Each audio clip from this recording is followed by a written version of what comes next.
喺呢個時代咧，用呢個 3D printer 咧已經好普遍啦。咁要用呢個方法咧，就可以免費得到一部 3D printer。咁係點樣做嘅咧？咁啊繼續睇落去啦。Hello， 大家好，我係 Nico。今日咧就會講一下咧，你點樣可以免費咧得到一部 3D 嘅打印機啊，仲有呢個拓足。咁喺 MakerWorld 呢一個網站上邊咧，就係呢個拓足嘅呢個牌子。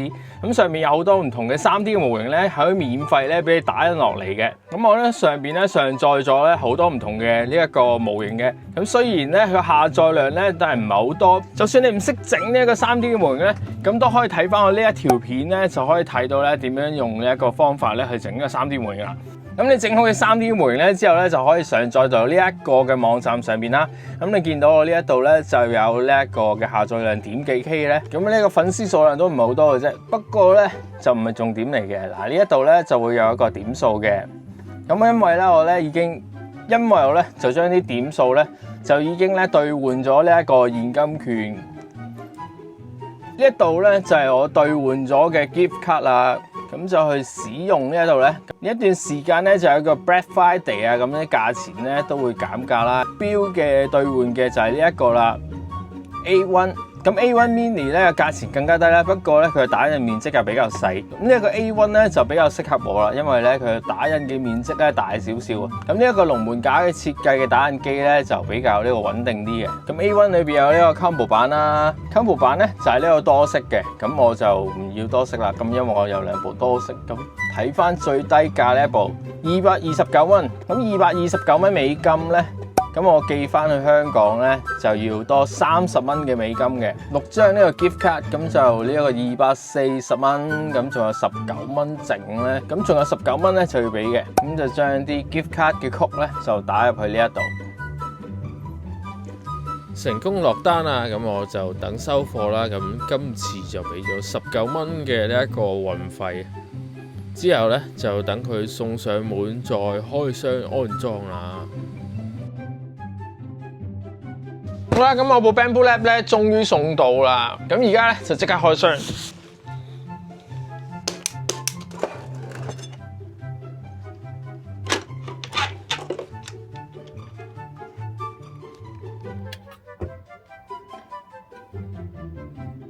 安裝咗手機 Apps 之後咧，就可以連接個打印機。開機嘅第一時間咧就係呢一個自動嘅調頻，咁而家咧都係全部自動噶啦。全部等佢自己校正好之後呢，就可以試下打印最基本嘅呢個船仔啦。船仔可以睇到佢嘅打印嘅呢個質素如何。用 Bambu Labs 嘅手機 Apps 呢，就已經可以睇到呢佢打印情況係點啊。睇到個打印情況呢都好快，同埋都幾穩陣。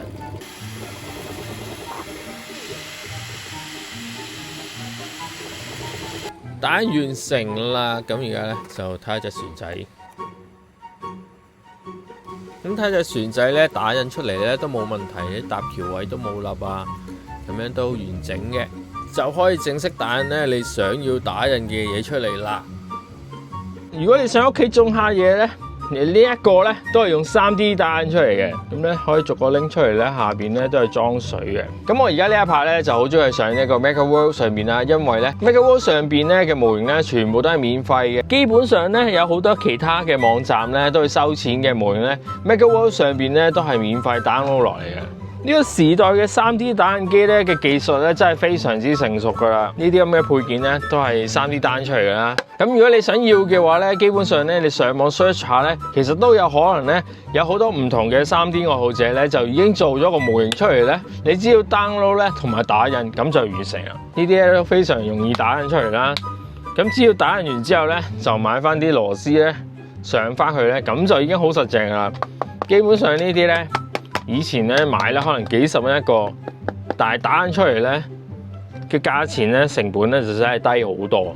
同埋而家嘅 3D 打印嘅物料咧真係非常之多，最基本嘅呢個 PLA 啦，咁硬度高少少嘅呢個 PETG 啦，咁 ABS 咧就更加實用啦 ，PETG 咧仲加印咗呢一個碳纖啊。咁上網買呢一個原材料咧，而家個價錢咧就真係非常之低噶啦，已經可以話係咧，因為咧佢嘅競爭咧非常之激烈啊。同埋而家嘅物料咧，有啲咧就已經係防曬咧，同埋防熱咧係好好嘅。咁基本上 PLA 嘅物料咧已經可以打印到大部分噶啦，啲屈曲咧都好好嘅。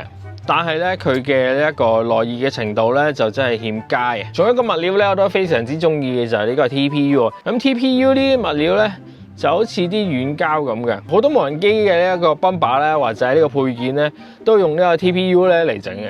玩無人機嘅咧，通常咧都需要一個存放嘅盒啦。咁呢一啲盒咧都係上網 download 落嚟嘅啫。就係好多人咧就做完佢嘅呢一個模型設計咧，就會抌上網咧，俾人哋下載落嚟，再將佢打印出嚟噶啦。咁啲設計師咧真係非常之好嘅，咁咧非常之細心嘅。咁下邊咧就有一個 USB-C 咧，你擺呢一部機落去收埋嘅時候咧，都仲可以插電添嘅。去到節日嘅時候咧，咁就有好多呢個作者咧就會放好多唔同嘅模型出嚟啦。咁我咧都放咗啲我整嘅呢一個模型咧上 MakerWorld 上邊咧可以俾大家 download 嘅。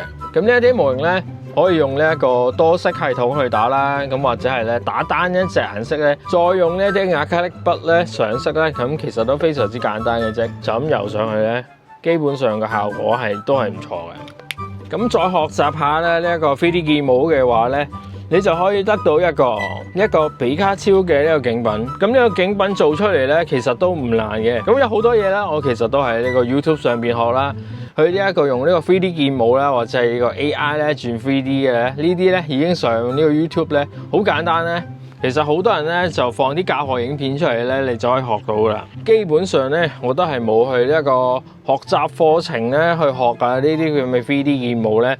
咁用呢一個 Nomad 咧，咁上網睇下片咧，基本上咧就已經可以學到咧用呢一個 3D 嘅軟件㗎。所以咧 Nomad 係一個好容易學嘅軟件嚟嘅。如果你真係未有呢個 3D 嘅打印機咧，但係唔想買嘅話咧，都可以試下咧。去整一啲咁嘅模型啦，有唔同嘅構思咧，而家 AI 咧都可以幫你做到大半嘅工作咧，然後將你嘅模型咧去放上呢個網站咧，去換取積分咧，去獲得一部部 3D 嘅打印機㗎。咁你上 MakerWorld 嘅呢個網站咧，睇下我咧嘅成品咧，下載數量咧唔係好多嘅，只要慢慢累積嘅話咧，啲積分咧你就可以換到呢一個禮品券。咁換到禮品券之後咧，你就可以換到部機啦。咁你就可以唔使用錢咧，去說服屋企咧擺一部 3D 嘅打印機咧，咁你就可以喺屋企咧整唔同嘅產品出嚟啦。PLA 嘅物料咧就雖然咧比較安全一啲咧，但係咧喺屋企擺放嘅時候咧都要呢個通風嘅情況之下去打印嘅，或者係咧需要一個抽風嘅系統啦，令到空氣咧循環咧，將呢一個室內嘅空氣咧抽翻出去啦。咁我部 QD 咧嘅 Q2 咧，其實係有條喉咧去將入邊嘅空氣咧抽翻出室外嘅。咁呢一啲咧都係需要注意嘅地方嚟噶。好啦，咁我今次分享咧就係咁多噶啦。如果中意嘅話咧，就記得俾翻個 like。share 俾你嘅朋友睇下咧，你未得到呢一個 3D 嘅打印機嘅時候咧，可以用呢一個方法咧，去賺取呢一個積分咧，去換呢個現金券咧，然後再可以兌換到一部 Bambu Lab 嘅 A1 嘅 3D 嘅打印機。仲有訂閱同埋撳埋個鐘仔。好啦，咁我哋下一次再見，拜拜。